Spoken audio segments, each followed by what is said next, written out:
Hello story lovers, welcome back to my channel Madly in Love 57th part.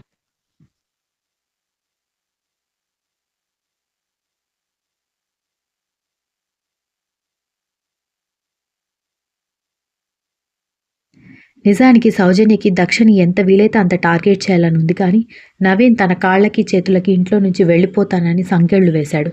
పైగా రక్ష కూడా ఉంటుంది కాబట్టి దక్షని ఏమీ అనడానికి అవకాశం లేకపోవడంతో ఆమె కడుపు రగిలిపోతుంది.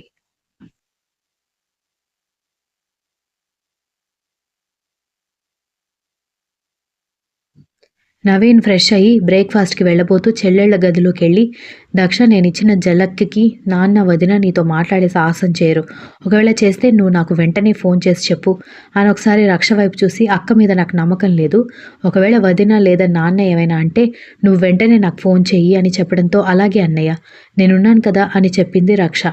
దక్ష మాత్రం ఆ ఇన్సిడెంట్ మొత్తం జరిగే వరకు మౌనంగానే కూర్చుని మొబైల్ చేతిలోకి తీసుకుని వాట్సాప్ ఓపెన్ చేయగా కర్ణ దగ్గర నుంచి వచ్చిన 2-3 పాత కవ్వించే మెసేజెస్ చూసి కన్నీళ్లు పెట్టుకుంటూ మోకాళ్లలో మొహం దాచుకుంటే, అసలేమైందక్క, నిన్ను వదిలిపెట్టనని నువ్వే కావాలని తీసుకుపోయిన కర్ణగారు నువ్వు వచ్చేస్తుంటే ఏమీ అనకపోవడం ఏంటి అంది రక్ష.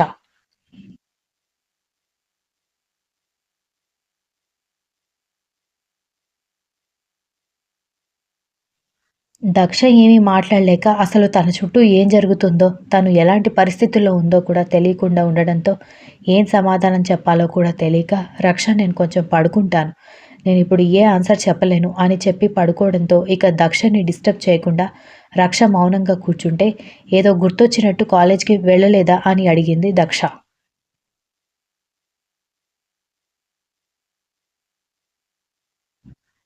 ఇవి సెమిస్టర్ హాలిడేస్, ఎగ్జామ్ ప్రిపరేషన్ కోసం ఇచ్చారు, 1 మంత్ వరకు ఇంట్లోనే ఉంటాను అని రక్ష చెప్పడంతో ఇక దక్ష ఏమీ మాట్లాడకుండా కళ్ళు మూసుకుంది.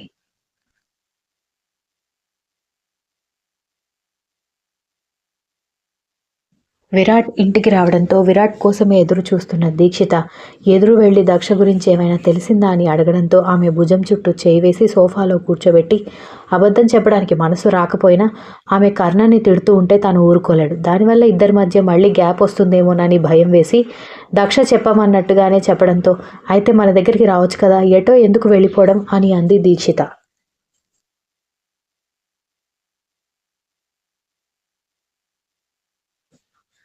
అటు ఇంటికి వెళ్లకుండా ఇటు వాడి దగ్గర లేకుండా ఉంటే ఇదే అదునుగా చూసుకుని కర్ణ మీద మీ అమ్మ నాన్న నిందలు ఎక్కడ వేయడానికి ప్రయత్నిస్తారో అని మీ చెల్లెలు భయం, మీ అమ్మ నాన్నకు అంత సీన్ లేదని మీ చెల్లెలకి తెలియదు కదా అని వెటకారంగా అన్నాడు.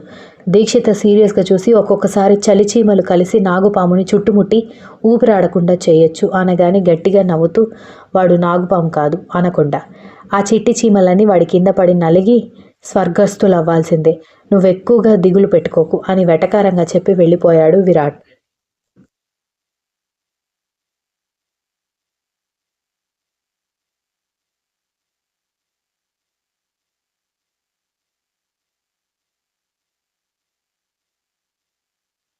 దక్ష మేడంకి మీరు పంపించమన్నట్టుగా కొరియర్ పంపించేశామని మేనేజర్ చెప్పడంతో, okay you can leave now అని చెప్పాడు Karna. You have to pay my little kitten అనుకున్నాడు ఈవిల్గా.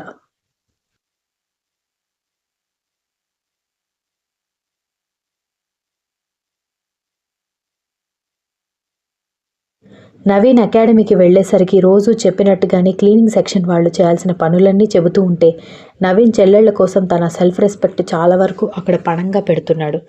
దక్ష వచ్చేసింది కాబట్టి అతను ఎదురు తిరగొచ్చు, కానీ అసలు అక్కడ ఏం జరిగిందో తెలియదు.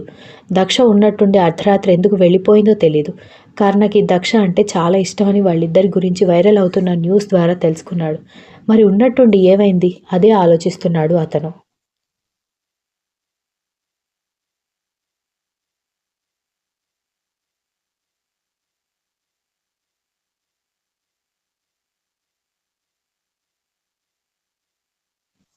స్నేహ ఐస్ క్రీమ్ పార్లర్లో కూర్చుని 4-5 రకాల ఐస్ క్రీమ్స్ తీసుకుని మెక్కుతూ ఉండగా, హలో బ్యూటిఫుల్ అన్న గొంతుకి కళ్ళు మాత్రమే ఎత్తి అదో రకంగా ఎదురుగా ఉన్న వ్యక్తిని ఒకసారి చూసి మళ్ళీ ఐస్ క్రీమ్ మీద కాన్సన్ట్రేట్ చేయడంతో, అదేంటి మేడం వచ్చి పలకరించిన వాళ్ళని తిరిగి పలకరించడం మేనర్స్ అని మీకు తెలీదా అని అతను అడిగితే, తెలియని వాళ్ళతో మాట్లాడకపోవడం కూడా నాకున్న మేనర్స్ అంది స్నేహ.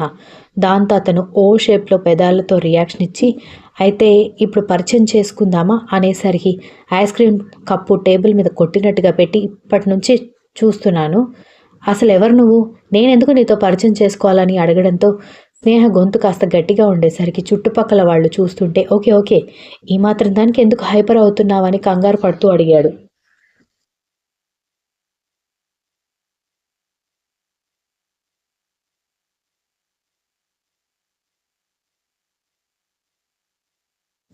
చూడు, నాకు కొత్త పరిచయాలు అవసరం లేదు. మా మమ్మీకి, మా డాడీకి, మా అన్నయ్యకి, మా అక్కకి సిటీలో చాలా మందితో పరిచయాలున్నాయి. అవి చాలు. ఇంకా కొత్తవి అవసరం లేదని ఐస్ క్రీమ్ కూడా తినకుండా బిల్ కట్టేసి విసురుగా వెళ్ళిపోవడంతో వెళ్తున్న ఆమెని కోపంగా చూసి ఫోన్ చేసి ఇంత ఈజీగా అయ్యేలా లేదని చెప్పి కాల్ కట్ చేశాడు.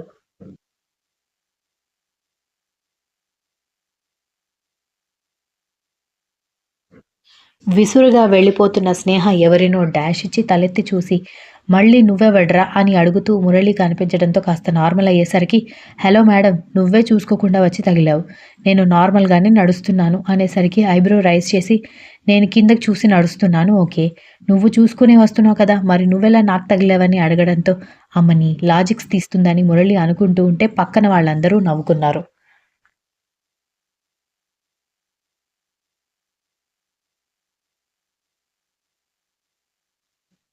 ఎక్కడికి వెళ్తున్నావు ఈ టైంలో అని స్నేహ అడగడంతో, అది ఐస్ క్రీమ్ కోసం అంటున్న ఫ్రెండ్ నోరు మూసి, అదేం లేదు, జస్ట్ అలా తిరుగుదామని వెళ్తున్నాం అనగానే, ఐస్ క్రీమ్ కోసం వెళ్తున్నారా, మా అన్నయ్యకి తెలిస్తే ఏమవుతుందో తెలుసా అనగాని, అమ్మ తల్లి చెప్పకు అని అందరూ దండం పెట్టారు. మురళికి మాత్రమే కాదు, కర్ణ గురించి ఇంటర్నెట్లో ఎక్కడ సెర్చ్ చేసినా ఫ్యామిలీ ఇమేజెస్ కూడా వస్తాయి కాబట్టి స్నేహ వాళ్ళందరికీ తెలుసు. దాంతో వాళ్ళందరూ భయంగా దండం పెట్టడంతో కేర్ఫుల్గా ఉండండి. మీ బాడీలో కొంచెం కూడా కొలెస్ట్రాల్ కంటెంట్ పెరిగినట్టు మెడికల్ రిపోర్ట్స్లో తెలిసినా అకాడమీ నుంచి తీసేసి మీకు ఫ్యూచర్ లేకుండా చేస్తాడు. వెళ్ళండి అని తిట్టి వెళ్ళిపోయింది స్నేహ.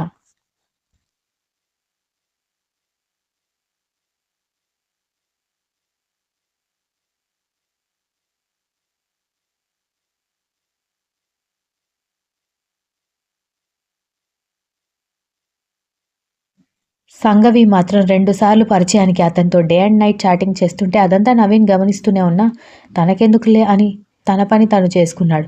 ఆ రోజు సాయంత్రం నవీన్ వర్క్ అంతా ఫినిష్ చేసుకుని ఇంట్లోకి వెళ్ళబోతుండగా కొరియర్ సార్ అంటూ వినిపించిన గొంతుకి కొరియర్ తీసుకుని దాని మీద ఫ్రమ్ అడ్రస్ చూసి ఆశ్చర్యపోయి దక్ష అని పిలిచాడు. వాళ్ళ అన్నయ్య పిలుపులకి మధ్యాహ్నం పడుకున్న దక్ష అప్పటి వరకు లేవకపోవడంతో కళ్ళు తెరిచి మొహం కడుక్కొని నీరసంగా బయటకొచ్చి ఏంటన్నయ్యా అని అడిగింది.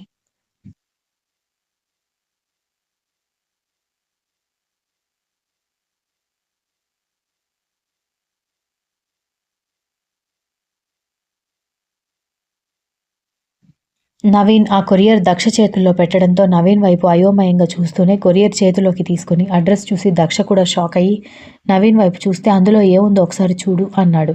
దక్ష కంగారు పడుతూనే కొరియర్ ఓపెన్ చేసి పూర్తిగా చదివి షాక్ అయ్యి అన్నయ్య ఒకసారి ఇది కరెక్ట్గా చదువు అంటూ నవీన్ చేతికి ఇవ్వడంతో నవీన్ కూడా ప్రాపర్గా చదివి దక్ష వైపు ఆశ్చర్యంగా చూశాడు.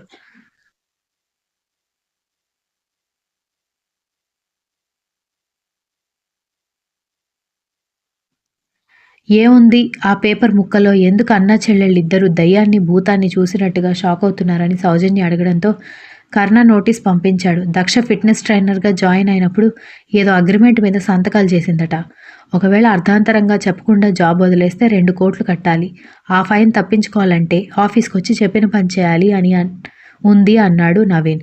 ఏంటి తమాషాలు చేస్తున్నాడా, 2 కోట్లు ఎక్కడి నుంచి వస్తాయి, అయినా ఇన్ని రోజులు దాన్ని ఇంట్లో పెట్టుకున్నప్పుడు తెలీదా జాబ్ రూల్స్ గురించి అని సౌజన్య అనగానే దక్ష నవీన్ ఇద్దరు వదిన అని గట్టిగా అరవడంతో, అదే ఇంట్లో పెట్టుకుని మేపినప్పుడు తెలీదా జాబ్ మధ్యలో మానేయకూడదని, బయటకు వస్తే ఒకలాగా బిహేవ్ చేస్తాడా అని సౌజన్య మాట మార్చడంతో, వదిన నిన్ను తీసుకుని వెళ్తాను, కర్ణతో నువ్వే మాట్లాడు అన్నాడు నవీన్.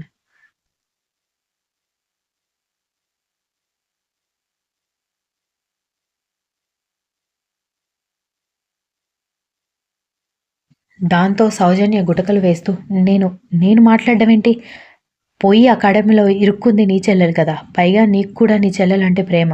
మీరిద్దరూ మాట్లాడాలి అని సౌజన్య కంగారు పడేసరికి, నీలాగా మేం మాట్లాడలేం వదినా.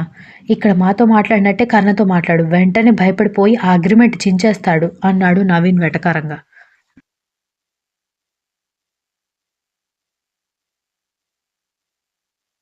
నవీన్ వెటకారం అర్థమయ్యి రక్ష గట్టిగా నవ్వేసరికి అందరూ రక్ష వైపు సీరియస్గా చూస్తూ ఉంటే ఏమాత్రం భయపడకుండా నిజమే అన్నయ్య, వదిన్ని తీసుకువెళ్ళి మాట్లాడించు, వెంటనే భయపడిపోయి అగ్రిమెంట్ పేపర్స్ ఇస్తాడు అని చెప్పగానే ఏంటి కామెడీలు చేస్తున్నావా అని నారాయణ అరవడంతో లేదు నాన్న, ఇప్పుడు వదిన ఎంత కరెక్ట్గా మాట్లాడింది, అదే కర్ణగారి దగ్గర మాట్లాడమని చెప్తున్నాం, సపోర్ట్ చేయడం కూడా తప్పేనా అంది రక్ష అమాయకంగా.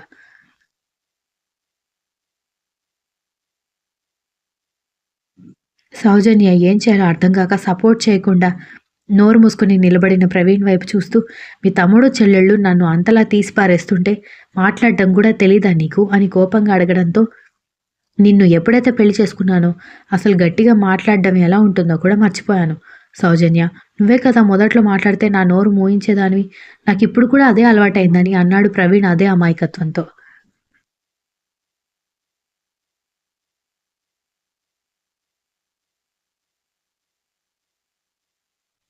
ఈయన నిజంగానే అమాయకంగా మాట్లాడా లేకపోతే అమాయకమైన ఫేస్ పెట్టుకుని చురక అంటించాడా అని సౌజన్య అనుకుంటున్నప్పుడే, ఏంటొదినా ఏం మాట్లాడవు, అన్నయ్య తీసుకెళ్తాడు వెళ్తావా అని రక్ష అడగగానే విసురుగా గదిలోకి వెళ్ళిపోతే రక్ష నవ్వు ఆపుకోవడానికి ప్రయత్నించింది కానీ దక్ష మాత్రం కంగారు పడింది. ఇప్పుడు కావాలని మళ్ళీ జాబ్కి రప్పిస్తున్నాడంటే ఖచ్చితంగా ఏదో ప్లాన్ చేశాడని అర్థమైంది.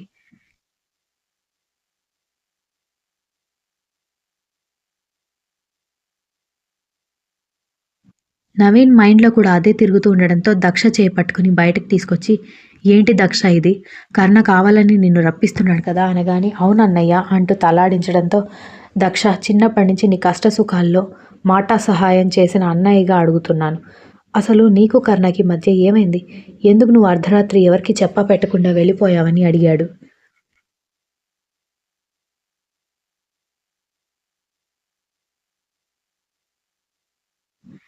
దక్ష ఏం మాట్లాడకుండా మౌనంగా ఉండడంతో దక్ష నిన్నే అడుగుతున్నాను.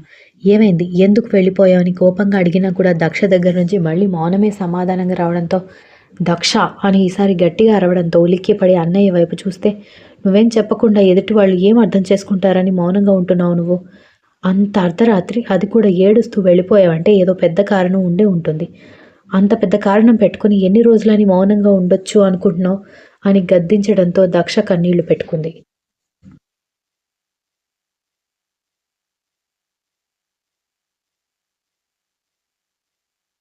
దక్ష ఏడ్చి అవతల వాళ్ళకి నిజం చెప్పకుండా తప్పించుకోవచ్చని నువ్వనుకుంటున్నావేమో కానీ సమస్య ఎంత పెద్దదో ఎవరికి చెప్పకపోతే ఆ తర్వాత నష్టపోయేది నువ్వే. ఇష్టం లేకుండా వెళ్ళిన నువ్వు దాదాపు నెల రోజులు కర్ణ దగ్గర ఉన్నావంటే నీకు కర్ణ అంటే ఇష్టం కాబట్టి, ఏదో ఒక మూల నువ్వు ప్రేమని బిల్డ్ చేసుకున్నావు కాబట్టి. కానీ అర్ధరాత్రి ఏడుస్తూ వచ్చావంటే కారణం కూడా అంతే పెద్దదై ఉంటుంది. అది చెప్పకపోతే ఆ తర్వాత నష్టపోయేది నువ్వే. అసలు సమస్య ఏంటో చెప్పకుండా నేనేం అర్థం చేసుకోవాలి? చివరిసారి అడుగుతున్నాను. ఏమైందో చెప్తే సరే సరే. లేదంటే ఇక ఈ అన్నయ్య నీ విషయంలో జోక్యం చేసుకోడు అనగానే కంగారుగా నవీన్ చేతులు పట్టుకుంది దక్ష.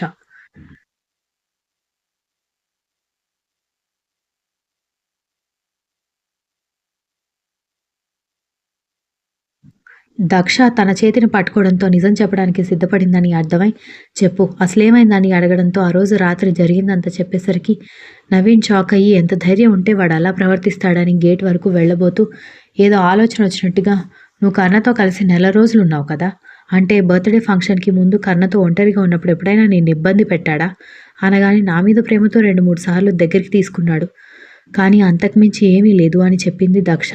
ఒంటరిగా ఉన్నప్పుడే నిన్ను విసిగించడం ఇష్టం లేని మనిషి ఫంక్షన్ రోజు అంతమందున్నప్పుడు ఇలాంటి మాటలు ఎందుకు మాట్లాడతాడు? ఒకవేళ అదే నిజమైతే నిన్ను అసలు ఇంటికి తీసుకువెళ్లాల్సిన అవసరం ఏముంది దక్ష?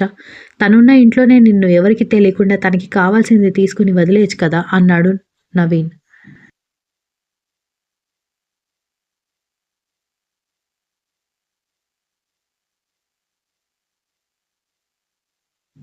నవీన్ మాటలకి దక్ష ఆశ్చర్యంగా చూస్తూ ఉంటే ఒక చెల్లెలతో అన్న ఇలా మాట్లాడకూడదు కానీ నిజానికి కర్ణ ఉద్దేశం అదే అయితే అతను నిన్ను ఇంటికి తీసుకువెళ్ళి వాళ్ళ అమ్మ నాన్నతో ఫైట్ చేయాల్సిన అవసరం లేదు కదా, అంటే ఇది ఖచ్చితంగా సంగవి చేసిన ప్లాన్ అనగానే విరాట్ కూడా అదే మాట్లాడి తన ఫ్రెండ్ కూడా అదే మాట చెప్పడంతో పిచ్చ షాక్ అయిపోయింది దక్ష ఇప్పుడు నవీన్ మాటలకి. Continuous. If you like the story please like, share, comment and don't forget to subscribe.